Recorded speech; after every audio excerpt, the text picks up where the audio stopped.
If an avoidant man hasn't fallen in love with you yet, it's not always because he doesn't feel something, and that's the part most women misunderstand.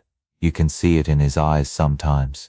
You can feel it in the way he looks at you when he thinks you're not paying attention. The connection is there. The chemistry is real. The moments are intense. But when it starts getting deeper, when it starts feeling serious, something shifts. He pulls back, not because he's heartless, not because he's incapable of love, but because somewhere inside him, love feels unsafe. Avoidant men don't fall in love because you give more, prove more, or try harder. In fact, the more pressure they feel to define it, secure it, or intensify it, the more their internal alarm system activates. What feels romantic and reassuring to you can feel overwhelming and threatening to him. His nervous system reads emotional dependency as danger. It reads intensity as loss of control. And here's what most women completely miss. He doesn't need more love from you. He needs less threat inside himself, until his body feels calm in your presence, until closeness feels like choice instead of obligation, until intimacy feels safe instead of consuming. He will hesitate at the edge of falling. That hesitation isn't a lack of feeling, it's a protection response. If you've ever wondered why he can be warm one day and distant the next, why he says he cares but struggles to fully commit, why he seems close but never fully lands, this is why. And once you understand what actually makes an avoidant man feel safe enough to fall, everything about his behavior starts to make sense. You reassured him when he doubted the relationship. You stayed calm when he went quiet. You gave him patience when anyone else would have walked away. You tried to show him you weren't dramatic. You weren't demanding. You weren't trying to trap him. You made it clear you just wanted something real. You thought if you loved him in a way that felt safe, steady, and understanding, he would finally relax into it. But instead of moving closer, he pulled away. And that's the part that hurts the most. Because from your perspective you did everything right. You didn't pressure him for labels too soon. You didn't create chaos. You didn't play games. If anything, you minimized your own needs just to avoid overwhelming him. You thought that if you proved you were different from the people who hurt him before, he would finally let his guard down. Yet somehow, the more consistent and caring you became, the more distant he seemed. The text slowed down. The energy shifted. The warmth felt guarded, and you started questioning yourself. Was it too much? Was it not enough? Did he lose feelings? Did you misread everything? Here's the soft truth most people don't tell you. With avoidant men, love doesn't grow under pressure. Even healthy pressure feels like pressure to them. Even subtle expectations can feel like emotional weight. When they sense that the relationship is moving toward deeper attachment, their nervous system doesn't automatically interpret that as safety. It interprets it as risk. Risk of losing independence. Risk of being emotionally consumed. Risk of failing someone's expectations. So when you lean in with more reassurance, more clarity, more emotional availability, he doesn't always experience that as comfort. Sometimes he experiences it as intensity. And intensity to an avoidant nervous system can feel overwhelming. Love for him doesn't grow because you prove yourself. It grows when his body stops bracing. It grows when closeness feels calm instead of urgent. It grows when connection feels spacious instead of heavy. And once you understand that difference, his pulling away stops feeling random and starts making psychological sense. Inside an avoidant man, there is a conflict most people never see. Part of him genuinely wants connection. He wants someone he can laugh with, relax with, share quiet moments with. He wants loyalty. He wants intimacy. He wants to feel chosen. When he's with you, and everything feels light and easy, he can imagine it. He can imagine something real, and in those moments he feels it deeply. But there's another part of him that lives just beneath that desire. A part that equates closeness with losing himself. A part that learned, somewhere in his past, that needing someone is dangerous, that relying on someone leads to disappointment, that emotional exposure creates vulnerability he may not be able to control. So while one side of him is leaning in, curious and open, another side is calculating risk. How much space am I losing? What if she expects more? What if I can't meet her emotional needs? What if this becomes too intense and I can't breathe? This isn't something he consciously plans. It happens automatically. The deeper things start to feel, the louder that protective voice becomes. When conversations turn serious, when the future gets mentioned, when emotions deepen, when you start mattering more, that's when his system shifts. Because part of him feels deeply, sometimes more deeply than he even admits. But another part fears being seen too clearly. Emotional exposure means someone could hurt him. It means someone could see his flaws, his fears, his limitations. And for someone wired to survive through independence, that feels like stepping into unstable ground. So when things get intense, when the bond starts to solidify, when love begins to feel real instead of casual, his survival system activates before his heart does. Distance feels safer than vulnerability. Silence feels safer than pressure. Pulling back feels safer than falling forward. From the outside it looks confusing, hot and cold, interested but inconsistent, close then distant. But internally, it's a battle between desire and defense. And until that internal battle feels safe enough to quiet down, he will struggle to fully surrender to the very connection he says he wants. Now let's talk about what actually allows an avoidant man to fall, not in theory, but psychologically. The first thing he needs is emotional calm, not boredom, not lack of passion. Calm. He needs love to feel steady instead of chaotic.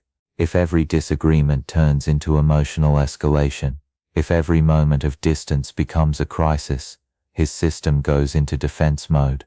He doesn't process intensity as romance. He processes it as overwhelm. When your presence feels regulated, grounded, and emotionally stable, his body slowly stops bracing, and when his body relaxes, his heart has room to open. The second thing he needs is space without punishment. Space is not rejection to him, it's regulation. It's how he resets when emotions feel too close or too fast. If every time he pulls back slightly, he's met with anger, guilt, or ultimatums, he won't feel understood, he'll feel trapped. And once he feels trapped, detachment becomes his escape.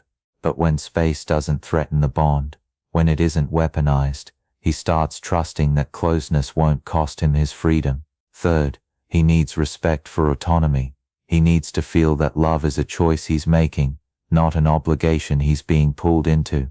The moment he senses that commitment is being demanded instead of naturally developed, walls rise automatically. It's not that he doesn't care, it's that pressure triggers resistance. When he feels free to move toward you on his own, attachment feels empowering instead of suffocating. Fourth, he trusts consistency more than intensity. Grand emotional highs don't convince him. Dramatic declarations don't reassure him. What builds safety is pattern, predictable warmth, steady communication, calm reactions. Intensity can feel unstable, consistency feels secure, and finally he feels safest with a woman who has her own world. When he sees that you're grounded in your own life, passions, friendships, and identity, he doesn't feel like your emotional center of gravity. Independence doesn't push him away. It pulls him closer, because it tells him that love with you is partnership, not pressure. These 5 things don't force him to fall. They create the conditions where falling no longer feels dangerous. Now notice something important. None of these things require you to shrink yourself. None of them ask you to silence your needs, lower your standards, or accept less than you deserve. This isn't about becoming smaller so he feels bigger. It isn't about walking on eggshells or pretending you don't want commitment. It's about regulation. There's a powerful difference between shrinking and stabilizing. Shrinking is abandoning yourself to keep someone. Regulating is staying centered no matter what they do. When you're regulated, you don't chase when he pulls back. You observe. You respond instead of react. You communicate without escalating. You hold your standards without turning them into threats. That energy feels completely different. It doesn't grip. It doesn't cling. It doesn't demand. It stands. And that standing presence does something subtle but powerful to an avoidant nervous system. The more grounded you are, the less his system feels the need to escape. Because what triggers his withdrawal isn't love itself. It's the fear of emotional engulfment. It's the fear that someone else's emotions will become his responsibility to manage. It's the fear that closeness will turn into pressure. But when your emotional state doesn't swing with his every move, when your stability doesn't collapse the moment he needs a little distance, when your identity doesn't revolve around whether he texted back or not, his body starts to register something new. Safety, not because you're trying to prove you're safe, but because you are. And here's the deeper truth. Regulation benefits you regardless of what he chooses. It protects your peace. It keeps you aligned with your self-respect. It prevents you from over-investing in someone who hasn't fully shown up yet. When you stay grounded, you're no longer trying to control the outcome. You're simply creating an environment where healthy connection is possible. And if he steps forward into that space, it will be because he feels secure, not because he was pressured. That shift changes everything. Now this is where the power shifts. This isn't about earning his love. It's about understanding his wiring. So many women exhaust themselves trying to prove they're worthy enough, patient enough, supportive enough to finally unlock his heart. They think if they just say the right thing, respond the right way, love him perfectly, he'll relax and commit. But love is not a reward you win by performing better. And with an avoidant man, the more you try to earn it, the more you accidentally activate the very pressure he fears. When you understand his wiring, you stop personalizing every shift in his behavior. His need for space stops feeling like rejection. His emotional slowness stops feeling like indifference. You begin to see patterns instead of taking things as proof of your inadequacy. And that awareness changes your energy. You don't chase an avoidant into love. Chasing triggers pursuit, withdraw dynamics. The more you lean forward, the more his instinct is to lean back. Not because he enjoys distance, but because distance restores his sense of control. Safety is what allows him to move forward, not intensity, not persuasion, not emotional over-delivery. Creating safety doesn't mean tolerating breadcrumbs. It doesn't mean suppressing your needs. It means you move with clarity instead of urgency. You express what you want without demanding immediate reassurance. You allow space without turning it into silent resentment. You stay steady instead of trying to pull him closer every time he hesitates. And here's the empowering part. When you stop chasing, you start observing. You get to see whether he steps forward on his own. Because real attachment from an avoidant man only happens when he feels it's his choice. When he experiences closeness without feeling cornered. When he moves toward you, not because he's afraid to lose you, but because he genuinely feels safe being near you. That's the shift. You're not trying to convince him to love you. You're creating an environment where love feels safe, and then allowing him to reveal whether he's capable of stepping into it. Here's what most women never see until it's almost too late. You've been trying to lean in, trying to show him you care, trying to make the connection feel effortless, hoping that if you loved him the right way he would finally fall. You've been patient, steady, understanding, yet every time you push a little, he steps back, and it's confusing, frustrating, heartbreaking. You start questioning yourself, wondering if it was ever real, wondering if you misread the moments that felt so intimate. But here's the truth. The very thing he needs most is exactly what most women are afraid to give. Space without fear, calm without demand, safety without pressure. Avoidant men don't respond to love that feels urgent, intense, or emotionally demanding. They respond to love that feels safe.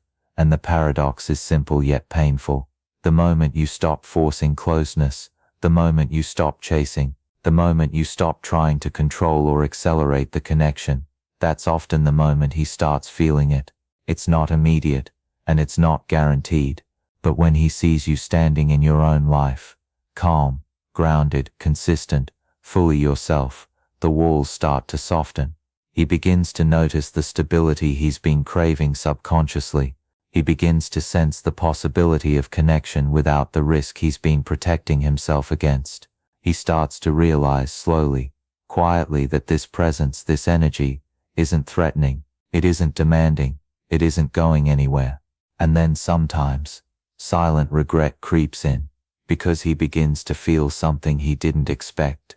The pull of connection that feels safe, the warmth of someone who didn't push but remained steady, the realization that the one person who cared enough to give him freedom and stability was right there all along. Safety feels different than pressure, and for avoidant men, love only lands when it feels safe. Until then, nothing else, not reassurance, not affection, not effort, can make the distance disappear. The connection begins to unfold, not because he was forced or convinced, but because the space you created allowed his heart to finally notice what it's been longing for all along. And that's why understanding this dynamic changes everything. It's not about chasing. It's not about proving yourself. It's about stepping back, staying grounded, and letting him meet you where safety becomes the path to love.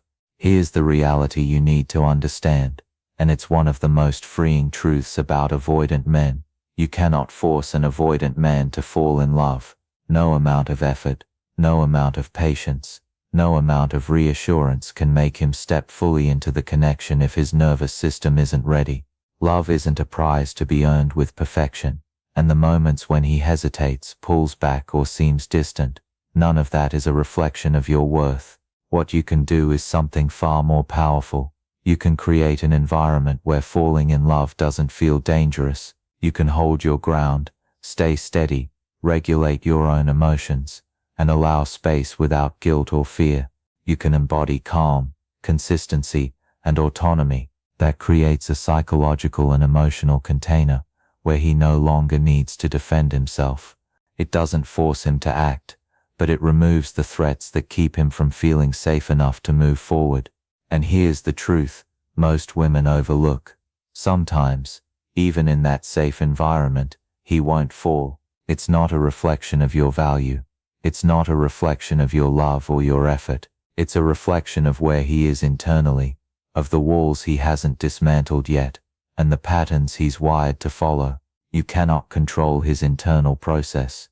You can only create the conditions where he is capable of meeting you.